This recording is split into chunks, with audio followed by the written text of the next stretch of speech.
Good morning mga sangkay. May event na naman sila rito, panibagong event na naman dito sa Kokorak Koen. Nakikita nyo mga sangkay, ayan. Meron silang mga food stall ulit, kagaya dati. Tapos bukod pa dyan, meron pa silang kayating event. Ayan mga kayat Ayan. Ayan sa side na yan kayating event Ayan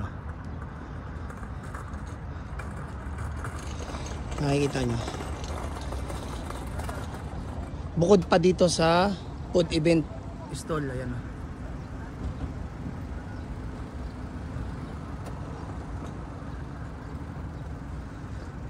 Yan lang mga sangkay, update lang tayo. Kung nagustuhan nyo mga ganitong content, follow nyo lang po ako sa aking Facebook account, ganoon din po sa aking YouTube channel, Makoy Vlogs TV, para masundan nyo pa po yung mga susunod kong i-upload. Yun lang po mga sangkay, maraming salamat and God bless po.